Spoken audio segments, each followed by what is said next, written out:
Dear viewers, स्वागत है आप सभी का स्टडी वर्क यूट्यूब चैनल में, जहां आपको मिलता है टॉपिक की समरी बिल्कुल सरल लैंग्वेज में। और इंस्टाग्राम में एक पेज भी है आप सभी के लिए, जिसमें हर दिन आपके लिए टर्म्स की छोटी छोटी समरीज अपलोड की जाती है।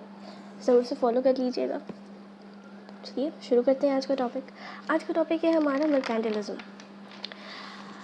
ये जो टॉपिक है मर्केंटिलिज्म, ये सबसे ज़्यादा फेमस हुआ था 16th सेंचुरी में, जब अलग अलग कंट्रीज़ के लोग सेम स्ट्रैटेजी को फॉलो कर रहे थे, बिना जाने कि दूसरी कंट्रीज़ में भी सेम स्ट्रैटेजी फॉलो हो रही है, वो भी डिफरेंट नामों से। जैसे 15 से 18 सेंचुरी के बीच होलैंड, फ्रांस और स्पेन, इंग्लैंड जैसे देशों में इसको यूज़ किया गया है। लेकिन इसका सबसे ज़्यादा डेवलपमेंट 16 सेंचुरी में हुआ था। 16 सेंचुरी में सबसे ज़्यादा डेवलपमेंट देखने को मिलता है।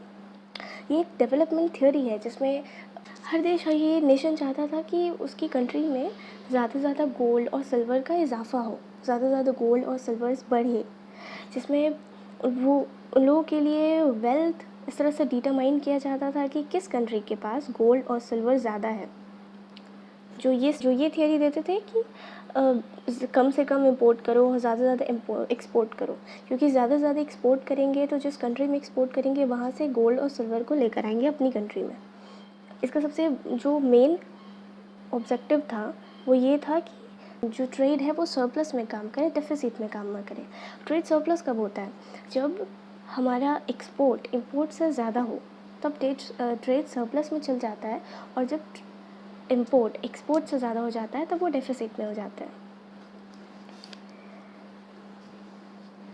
इसके आगे ये कहा जाता है कि सबसे ज़्यादा उस टाइम ही 15 से 18 सेंचुरी के बीच, जब मर्केंटिलिज्म अपने टॉप पे था, अपने हाई पे था, उस टाइम सबसे ज़्यादा इंडस्ट्रियलाइजेशन और कैपिटलिज्म को बहुत ज़्यादा फला फूलाई है। उस टाइम ही ये स्टार्ट हुआ था और उसको बहुत ज़्यादा शय दी गई गवर्नमेंट के थ्रू।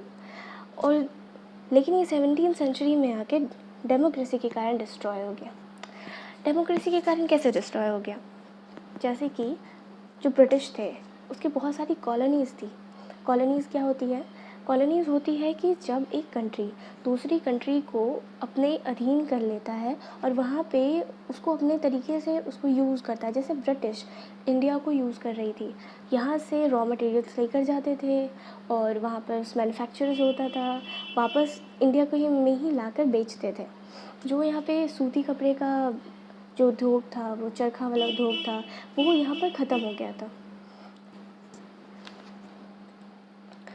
गवर्नमेंट ने रेस्ट्रिक्शंस लगा रखा था इंपोर्ट पे कि कम से कम इंपोर्ट हो। क्यों? कम से कम इंपोर्ट होगा तो हमारा ट्रेड सरप्लस बढ़ेगा ना, ज़्यादा से ज़्यादा एक्सपोर्ट करेंगे, ज़्यादा गोल्ड आएगा, है ना।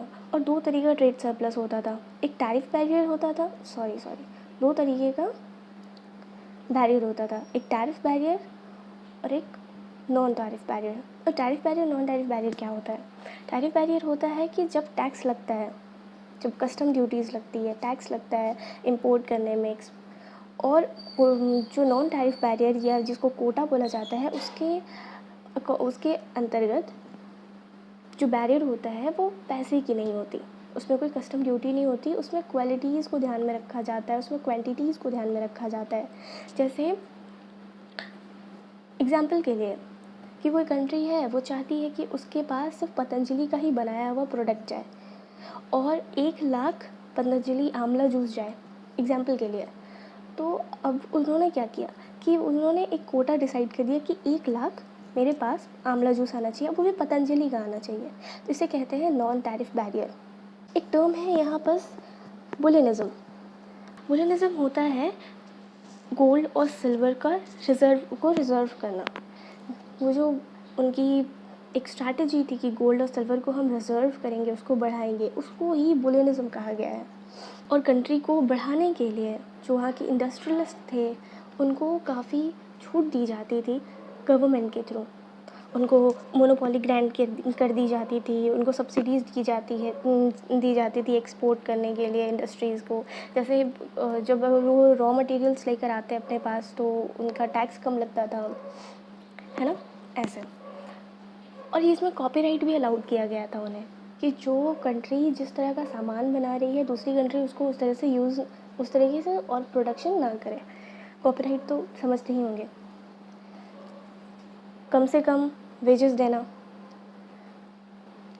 जो लेबर है उनको कम से कम पैसा देंगे और जो ज़्यादा पैसा है वो हम अपने पास रखेंगे। ये वाली स्ट्रैटेजी उस टाइम अपनाई जाती थी। और कंट्रोल कॉलोनीज़, ये कंट्रोल है, इसे कंट्रोल कर लीजिएगा। जो कंट्रोल कॉलोनीज़ थे अभी थोड़ी देर पहले ही बताया, जैसे कि ब्रिटिश थे वो, उन्होंने काफ़ी सारी कॉलोनीज़ बना रखी थी इंडिया को और भी दूसरी कंट्रीज़ को, जहाँ से वो सामान लेकर जाते थे, रॉ मटेरियल लेकर जाते थे और यहाँ पर आकर एक्सपोर्ट करते थे, ताकि यहाँ से जो गोल्ड था, जो सिल्वर था, वो वहाँ पर जा सके। वैसे तो पता ही है कि इंडिया को पहले सोने की चिड़िया कहा जाता था, और इसीलिए यहाँ से 7 नाव में भर भर के सोना गया है ब्रिटेन में। तो इस वीडियो में बस इतना ही। अगर आप चाहते हैं कि इससे ज़्यादा इन डिटेल में आगे वीडियोस बनाऊं तो कमेंट बॉक्स पे ज़रूर बताइएगा।